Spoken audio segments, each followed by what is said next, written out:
ஓம் சாந்தி. 25-1-2025 காலை முரளி பாப்தாதா மதுபன். சாராம்சம். இனிய குழந்தைகளே, சிறந்த மதிப்பெண்களுடன் சித்தி அடைவதற்கு மாணவர்களாகிய நீங்கள் சுறுசுறுப்பானவர்களாகி ஏதாவது முயற்சி செய்ய வேண்டும். மாணவர்களாகிய நீங்கள் சோம்பேறிகள் ஆகக்கூடாது. நாள் முழுவதும் தமது நண்பர்களையும் உறவினர்களையும் நினைவு செய்பவர்கள் சோம்பேறிகள் ஆவர். கேள்வி: சங்கம யுகத்தில் அதி பாக்கியசாலிகள் என்று கூறப்படுபவர்கள் யார்? பதில்: தமது சரீரம், மனம், செல்வம் ஆகியவற்றை கொடுப்பதன் மூலம் அனைத்தையும் வெற்றிகரமானதாக ஆக்கிக் கொண்டவர்களும் இன்னமும் அவ்வாறு செய்து கொண்டிருப்பவர்களுமே அதி பாக்கியசாலிகள் என்று கூறப்படுகிறார்கள். மிகவும் உலோபிகளாக இருப்பவர்களின் பாக்கியத்தில் இது இல்லை என்பது புரிந்து கொள்ளப்படுகிறது. விநாசம் தமக்கு முன்னால் உள்ளது என்பதையும் தாம் எதையாவது தகுதி வாய்ந்த முறையில் செய்ய வேண்டும் என்பதையும் அவர்கள் புரிந்து கொள்வதில்லை. தந்தை தமக்கு முன்னால் தனிப்பட்ட முறையில் வந்துள்ளார் என்பதை பாக்கியசாலி குழந்தைகள் புரிந்து கொள்வதால் அனைத்தையும் அவர்கள் தகுதி வாய்ந்த முறையில் பயன்படுத்துகின்றனர். தைரியசாலிகளாக இருப்பதன் மூலம் அவர்கள் ஏனைய பலரினதும் பாக்கியத்தை உருவாக்குவதற்கு கருவிகள் ஆகுகின்றார்கள். பாடல்: நான் எனது பாக்கியத்தை விழித்தெழ செய்தவாறு வந்துள்ளேன். ஓம் சாந்தி. குழந்தைகளாகிய நீங்கள் இப்பொழுது உங்களுடைய பாக்கியத்தை உருவாக்குகின்றீர்கள். கீதையில் ஸ்ரீ கிருஷ்ணரின் பெயர் குறிப்பிடப்பட்டுள்ளது. இதனாலேயே நான் உங்களுக்கு ராஜயோகம் கற்பிக்கின்றேன் என்று பகவான் ஸ்ரீ கிருஷ்ணர் பேசுவதாக அந்த வாசகங்கள் கூறுகின்றன. எவ்வாறாயினும் பகவான் ஸ்ரீ கிருஷ்ணருடைய வாசகங்கள் என்று எதுவும் இருந்திருக்க முடியாது. ஸ்ரீ கிருஷ்ணரே இலக்கும் லட்சியமும் ஆகும். நான் உங்களை அரசர்களுக்கெல்லாம் அரசராக்குகின்றேன் என கடவுள் சிவன் கூறுகின்றார். ஆகையினால் நிச்சயமாக முதலில் ஸ்ரீ கிருஷ்ணர் ஓர் இளவரசர் ஆக்கப்படுகின்றார். எனவே பேசுவதற்கு பகவான் கிருஷ்ணர் இருக்கவில்லை. குழந்தைகளாகிய உங்களுடைய இலக்கும் லட்சியமும் கிருஷ்ணரே ஆகும். இது ஒரு பாடசாலை. கடவுளே உங்களுக்கு கற்பிக்கின்றார். நீங்கள் இளவரசர்களாகவும் இளவரசிகளாகவும் ஆகுகின்றீர்கள். தந்தை கூறுகிறார், நீங்கள் மீண்டும் ஸ்ரீ கிருஷ்ணர் ஆகுவதற்காக உங்களுடைய பல பிறவிகளின் கடைசி பிறவியில் நான் உங்களுக்கு இந்த ஞானத்தை கொடுக்கின்றேன். இந்த பாடசாலையின் ஆசிரியர் ஸ்ரீ கிருஷ்ணர் அன்றி சிவபாபாவே ஆவார். சிவபாபாவே தேவ தர்மத்தை ஸ்தாபிக்கின்றார். உங்கள் பாக்கியத்தை உருவாக்குவதற்காகவே நீங்கள் இங்கே வந்துள்ளீர்கள் என குழந்தைகளாகிய நீங்கள் கூறுகின்றீர்கள். நீங்கள் இப்பொழுது பரம தந்தையாகிய பரமாத்மாவிடம் உங்களின் பாக்கியத்தை உருவாக்குவதற்காகவே வந்துள்ளீர்கள் என ஆத்மாக்களாகிய நீங்கள் அறிந்துள்ளீர்கள். இளவரசர்களும் இளவரசிகளும் ஆகுவதே இந்த பாக்கியமாகும். இது ராஜயோகம். முதலில் ஸ்வர்க்கத்தின் 2 இலைகளான ராதையும் கிருஷ்ணரும் சிவபாபாவினால் வெளியாக்கப்படுகின்றனர். இந்த படம் மிக சரியாக உருவாக்கப்பட்டுள்ளது. இது ஏனையோருக்கு விளங்கப்படுத்துவதற்கு சிறந்த படமாகும். கீதை ஞானத்தை கற்பதன் மூலம் நீங்கள் உங்கள் பாக்கியத்தை உருவாக்குகின்றீர்கள். முன்னர் நீங்கள் விழித்தெழ செய்த பாக்கியம் அனைத்தும் இப்பொழுது முடிவடைந்து விட்டது. நீங்கள் இப்பொழுது உங்களுடைய பல பிறவிகளின் கடைசி பிறவியில் முற்றிலும் தமோபிரதான் ஏழைகளாகிவிட்டீர்கள். ஆகையினால் நீங்கள் இப்பொழுது மீண்டும் இளவரசர்கள் ஆக வேண்டும். ராதையும் கிருஷ்ணருமே முதலில் இவ்வாறு ஆகியவர்கள். பின்னர் அவர்களுடைய வம்சம் தொடர்ந்தது. இது ஓர் ராஜ்யம் மாத்திரமல்ல, ராதையும் கிருஷ்ணரும் திருமணம் செய்யும் பொழுது லக்ஷ்மி நாராயணன் என பெயர் மாற்றப்படுகிறார்கள். ஒரு இளவரசன் ஆகுவதும் ஒரு சாதாரண மனிதரிலிருந்து நாராயணன் ஆகுவதும் இரண்டும் ஒரே விஷயம்தான். லக்ஷ்மி நாராயணன் ஸ்வர்க்கத்தின் அதிபதிகளாக இருந்தார்கள் என குழந்தைகளாகிய நீங்கள் அறிவீர்கள். ஸ்வர்க்கம் சங்கம யுகத்திலேயே நிச்சயமாக ஸ்தாபிக்கப்படுகிறது. இதனாலேயே இந்த காலம் மங்களகரமான சங்கம யுகம் என கூறப்படுகின்றது.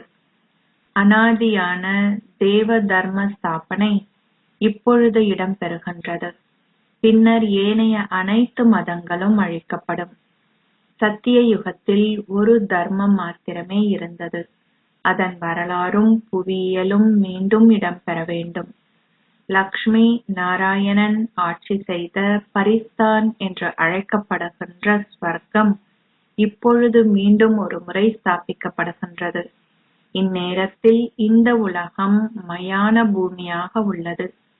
காமச்சிதையில் அமர்ந்ததால் அனைவரும் எரிந்து கொண்டிருக்கின்றார்கள். சத்திய யுகத்தில் நீங்கள் மாளிகைகள் போன்றவற்றை கட்டுவீர்கள். நிலத்தின் கீழே இருந்து துவாரகா என்ற தங்க நகரமோ அல்லது லங்காவோ வெளிவரும் என்றில்லை. தங்க நகரம் வெளியாகலாம், ஆனால் லங்கா வெளியாக முடியாது. ராமராஜ்யம் தங்க யுகம் என்றும் கூறப்படுகின்றது. பாரதத்திலிருந்து நிஜத்தங்கம் அனைத்தும் சூறையாட்டப்பட்டது. பாரதம் எவ்வளவு செல்வம் நிறைந்ததாக இருந்தது என்று நீங்கள் மற்றவர்களுக்கு விளங்கப்படுத்தலாம். அது இப்பொழுது ஏழ்மையாகிவிட்டது. ஏழ்மை என்ற வார்த்தை அவ்வளவு மோசமானதல்ல. சத்திய யுகத்தில் ஒரே தர்மமே இருக்கும் என நீங்கள் விளங்கப்படுத்தலாம். வேறு எந்த மதங்களும் அங்கே இருக்க மாட்டாது. தேவர்கள் மாத்திரம்தான் அங்கே வாழ்ந்தார்களா? இது எவ்வாறு சாத்தியம் என பலர் வினவுகின்றார்கள். பல்வேறு அபிப்பிராயங்கள் உள்ளன. இருவருடைய அபிப்பிராயங்கள் ஒரே மாதிரி இல்லாதிருப்பதும் அற்புதமே. எத்தனை நடிகர்கள் இருக்கின்றார்கள்! ஸ்வர்க்கம் இப்பொழுது ஸ்தாபிக்கப்படுகின்றது. அதை நினைவு செய்வதன் மூலம் நீங்கள் இப்பொழுது ஸ்வர்க்கவாசிகள் ஆகுகின்றீர்கள். நீங்கள் சதா மலர்ச்சியாக இருப்பீர்கள். குழந்தைகளாகிய நீங்கள் பெருமளவு சந்தோஷத்தை கொண்டிருக்க வேண்டும். நீங்கள் மிக மேன்மையான இலக்கையும் குறிக்கோளையும் கொண்டிருக்கின்றீர்கள். நீங்கள் சாதாரண மனிதரிலிருந்து தேவர்களாக, அதாவது ஸ்வர்க்கவாசிகளாக ஆகுகின்றீர்கள். ஸ்வர்க்கம் இப்பொழுது ஸ்தாபிக்கப்படுகின்றது என்பதை பிராமணர்களாகிய நீங்கள் மாத்திரம் அறிவீர்கள்.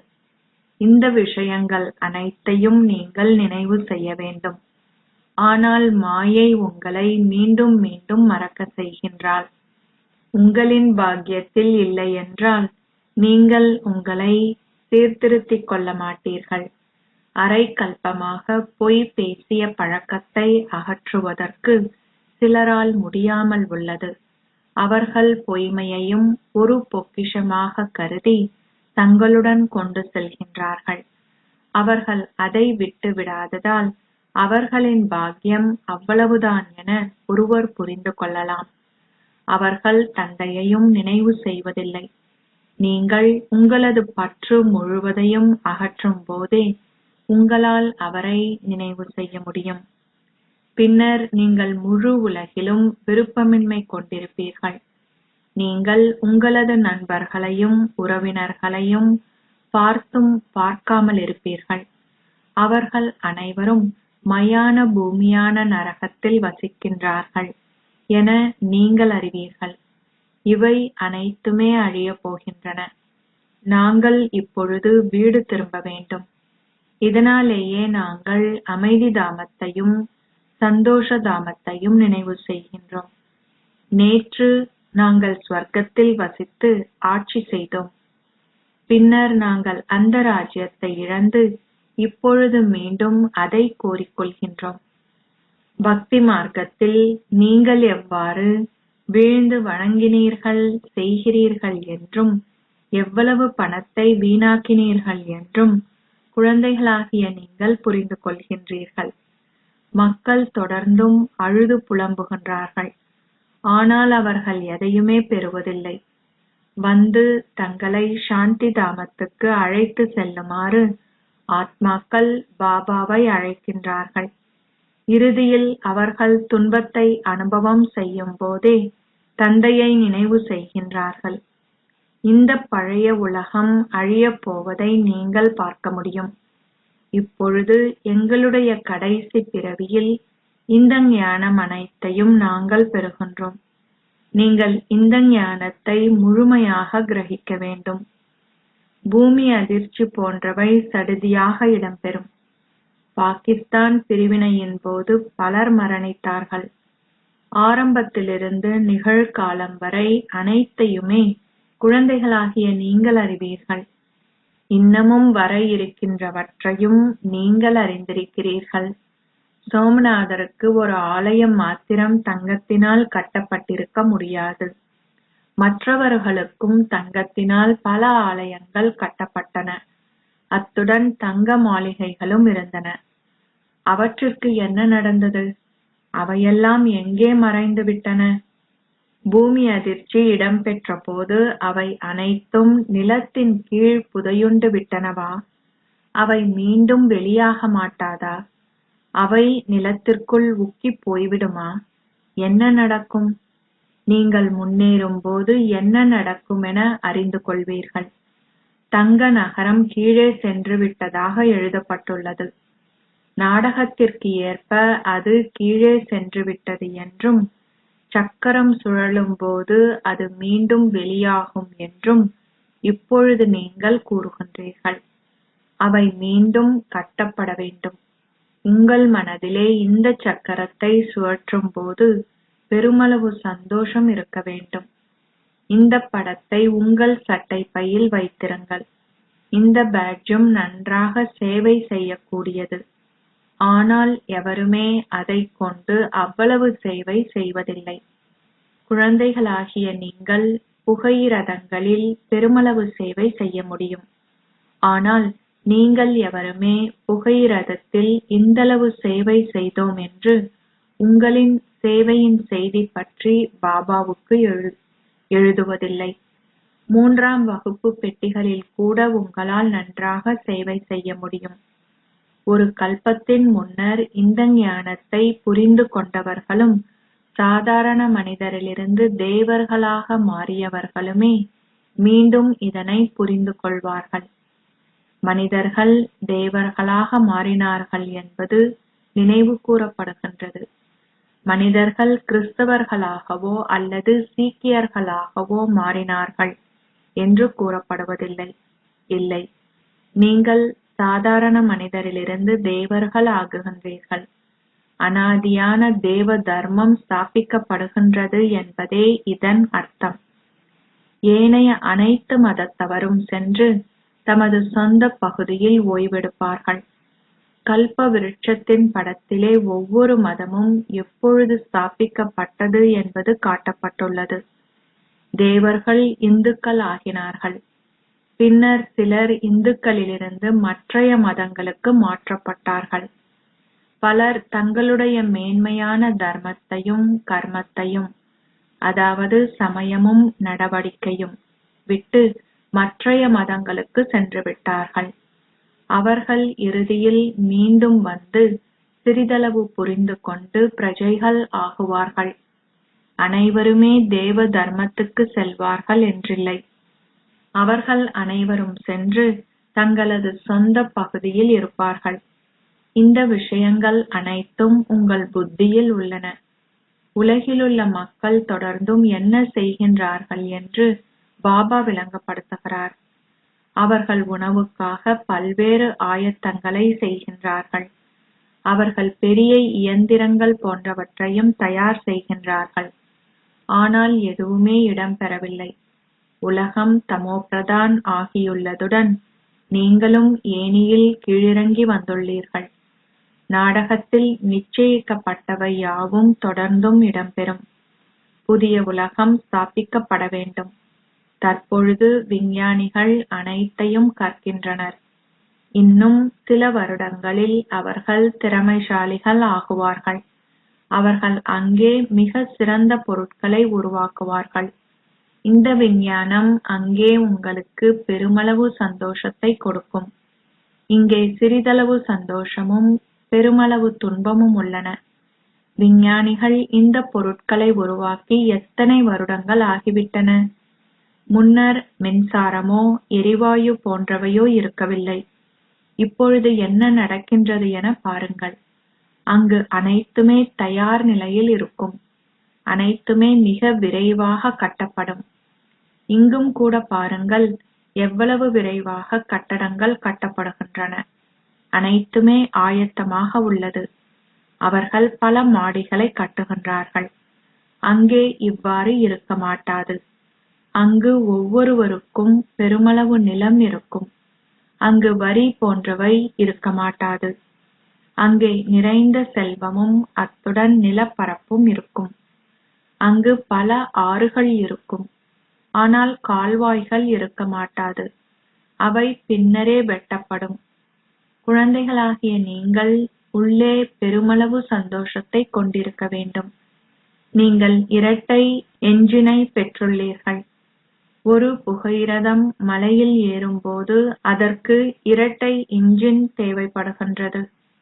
குழந்தைகளாகிய நீங்கள் உங்களுடைய ஒத்துழைப்பு எனும் விரலை கொடுக்கின்றீர்கள். அங்கே உங்களில் வெகு சிலரே இருப்பீர்கள். நீங்கள் கடவுளின் உதவியாளர்கள் என புகழப்படுகின்றீர்கள் என நீங்கள் அறிவீர்கள். நீங்கள் ஸ்ரீமத்துக்கு ஏற்ப சேவை செய்கின்றீர்கள். பாபாவும் உங்களுக்கு சேவை செய்வதற்காகவே இங்கு வந்துள்ளார். அவர் ஏனைய அனைத்து மதங்களையும் அழித்து ஒரே தர்மத்தை ஸ்தாபிக்கிறார். நீங்கள் சிறிது முன்னேறும் பொழுது பல குழப்பங்களை காண்பீர்கள். யுத்தம் ஆரம்பமாகி குண்டுகள் போடப்படும் என்று பெருமளவு பயம் இப்பொழுதும் கூட இருக்கின்றது. பல சிறு சிறு பொறிகளின் சமிக்கைகள் தெரியும். அவர்கள் தொடர்ந்தும் ஒருவர் மற்றவருடன் சண்டையிடுவார்கள். இந்த பழைய உலகம் அழிக்கப்பட்டு அதன் பின்னர் நாங்கள் எங்களின் வீட்டிற்கு திரும்பிச் செல்வோம் என்பதை நீங்கள் அறிவீர்கள். எங்களுடைய 84 பிறவிகளுக்கான சக்கரம் முடிவுக்கு வருகின்றது. நாங்கள் அனைவரும் ஒன்றாக வீடு திரும்புவோம். உலகில் மிக சிலரே நினைவில் இருக்கின்றீர்கள். நாடகத்திற்கேற்ப சுறுசுறுப்பானவர்கள், சோம்பேறிகள் என 2 விதமான மாணவர்கள் இருக்கின்றார்கள். சுறுசுறுப்பானவர்கள் சிறந்த மதிப்பெண்களுடன் சித்தி எய்துவார்கள். ஆனால் சோம்பேறிகள் முழு நாளும் தொடர்ந்து சண்டையிடுவார்கள். அவர்கள் தந்தையை நினைவு செய்யக்கூட மாட்டார்கள். அவர்கள் முழு நாளும் தங்களது நண்பர்களையும் உறவினர்களையுமே நினைவு செய்வார்கள். நீங்கள் இங்கே அனைத்தையும் மறந்துவிட வேண்டும்.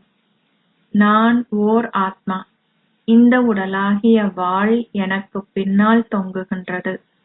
நாங்கள் எங்களது கர்மாதீத நிலையை அடையும் போது இந்த வாளை விட்டுவிடுவோம். எங்களுடைய கர்மாதீத நிலையை அடைவதிலும் இந்த சரீரத்தை விட்டுவிடுவதிலுமே நாங்கள் கவனம் செலுத்த வேண்டும். நாங்கள் அழுக்கானவர்களில் இருந்து அழகானவர்கள் ஆக வேண்டும். ஆகையினால் நாங்கள் முயற்சி செய்ய வேண்டும். ஒரு கண்காட்சிக்கு நீங்கள் எவ்வளவு முயற்சி செய்ய வேண்டியுள்ளது என்று பாருங்கள். மகேந்திரா, போபாலைச் சேர்ந்தவர், எவ்வளவு தைரியத்தை கொண்டிருந்தார் என காட்டினார். அவர் தைரியமாக பல கண்காட்சிகளை சொந்தமாக நடத்தினார். அவர் நிச்சயமாக அவரது முயற்சியின் பலனை பெறுவார். ஒரு தனிநபர் அவ்வாறான அற்புதத்தை செய்து காட்டினார். அவர் பலருக்கு நன்மை செய்தார். அவர் நண்பர்கள், உறவினர்களின் உதவியுடன் பெருமளவு செய்தார். இதுவோர் அற்புதமே. அவர் தனது நண்பர்களுக்கும் உறவினர்களுக்கும் அவர்களுடைய பணம் போன்றவற்றை இந்த சேவைக்கு பயன்படுத்துமாறும், இல்லாவிடின் அவர்கள் அதனை வைத்திருந்து என்ன செய்ய முடியும் என்றும் கேட்டார். அவருக்கு ஒரு நிலையத்தை திறப்பதற்கான தைரியம் இருந்தது. எனவே பலரும் தமது பாக்கியத்தை உருவாக்கிக் கொண்டார்கள். இவ்வாறான 5 அல்லது 7 பேர் வெளியாகினால் பெருமளவு சேவை செய்து முடிக்கப்படலாம். சிலர் மிகவும் உலோபிகளாக இருக்கின்றார்கள். இதில் இருந்து அவர்களின் பாக்கியத்தில் இது இல்லை என்பது புரிந்து கொள்ளப்படுகின்றது. விநாசம் அவர்களுக்கு முன்னால் நிற்கின்றது என்றும் அவர்கள் எதையாவது செய்ய வேண்டும் என்றும் புரிந்து கொள்வதில்லை. இப்பொழுது கடவுளின் பெயரால் தானம் செய்யும் மக்கள் அதிலிருந்து எதையுமே பெறமாட்டார்கள். கடவுள் ஸ்வர்க ராஜ்யத்தை கொடுப்பதற்காக இப்பொழுது வந்துள்ளார். பணத்தை தானம் செய்பவர்கள் எதையுமே பெறமாட்டார்கள். தங்களுடைய சரீரம், மனம், செல்வம் என்பவற்றை இந்த சங்கம யுகத்தில் தகுதியான முறையில் பயன்படுத்தியவர்களும் இன்னமும் அதை செய்து கொண்டிருப்பவர்களுமே பாக்கியசாலிகள் ஆவர். எவ்வாறாயினும் இது அவர்களின் பாக்கியத்தில் இல்லையெனில் அவர்கள் புரிந்து கொள்ள மாட்டார்கள். அந்த பிராமணர்களும் இருக்கின்றார்கள். நீங்களும் கூட பிராமணர்களே என்பதை அறிவீர்கள். நீங்கள் பிரஜாபிதா பிரம்மா குமாரர்களும் குமாரிகளும் ஆவீர்கள். அந்த பிராமணர்கள் பலர் இருக்கின்றனர். அவர்கள் கருப்பையின் மூலம் பிறந்தவர்கள். ஆனால் நீங்களோ வாய்வழி தோன்றல்கள்.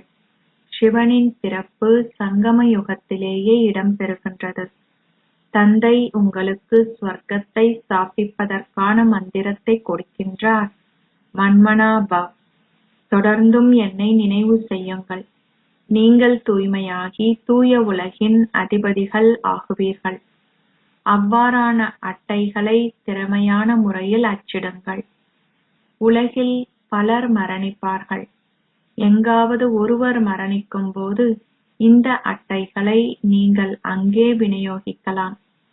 தந்தை வரும்போது இப்பழைய உலகம் அழிக்கப்படும். பின்னர் ஸ்வர்க்க வாயில் திறக்கப்படும். எவராவது சந்தோஷ உலகிற்கு செல்ல விரும்பினால் மன்மனா பவ் என்ற மந்திரம் உள்ளது. நீங்கள் அனைவரும் அவ்வாறான ஆர்வத்தை ஏற்படுத்தக்கூடிய அட்டைகளை வைத்திருக்க வேண்டும். நீங்கள் மயானங்களிலும் அவற்றை விநியோகம் செய்யலாம். குழந்தைகளாகிய நீங்கள் சேவை செய்வதில் ஆர்வம் உள்ளவர்களாக இருக்க வேண்டும். சேவை செய்வதற்கு பல வழிகள் உள்ளன. இதை மிக தெளிவாக எழுதுங்கள். உங்களுடைய இலக்கும் குறிக்கோளும் மிக தெளிவாக உள்ளது. ஆனால் நீங்கள் மற்றவர்களுக்கு விளங்கப்படுத்துவதற்காக வழிமுறைகள் தேவைப்படும். அச்சா, இனிமையிலும் இனிமையான அன்புக்குரிய, எப்போதோ தொலைந்து இப்போது கண்டுபிடிக்கப்பட்டிருக்கும் குழந்தைகளுக்கு உங்கள் தாய் தந்தையாக இருக்கும் பாப் தாதாவின் அன்பும் நினைவுகளும் காலை வந்தனங்களும். ஆன்மீக தந்தை ஆன்மீக குழந்தைகளுக்கு நமஸ்தே சொல்கிறார். ஆன்மீக குழந்தைகள் ஆன்மீக தந்தைக்கு நமஸ்தே சொல்கின்றனர். தாரணைக்கான சாராம்சம். 1. உங்களுடைய கர்மாத்தீத் ஸ்திதியை அடைவதற்கு உங்களுடைய சரீரம் என்ற ரூபத்தில் உள்ள உங்களுடைய வாளை மறந்துவிடுங்கள். உங்களுடைய நண்பர்கள், உறவினர்கள் எவரையும் நினைவு செய்யாதீர்கள். தந்தை ஒருவரை நினைவு செய்வதற்கு முயற்சி செய்யுங்கள். 2. ஸ்ரீமத்துக்கு ஏற்ப கடவுளின் உதவியாளர்களாகி உங்களுடைய சரீரம், மனம், செல்வம் ஆகியவற்றை தகுதி வாய்ந்த முறையில் பயன்படுத்தி உங்களுடைய மேன்மையான பாக்கியத்தை உருவாக்கிக் கொள்ளுங்கள். ஆசீர்வாதம். கர்ம வேதனையின் வடிவத்தில் இருக்கும் சூழ்நிலைகளின் ஈர்ப்புகள் அனைத்தையும் முடித்து பற்றை முற்றாக அழிப்பவர் ஆகுவீர்களாக.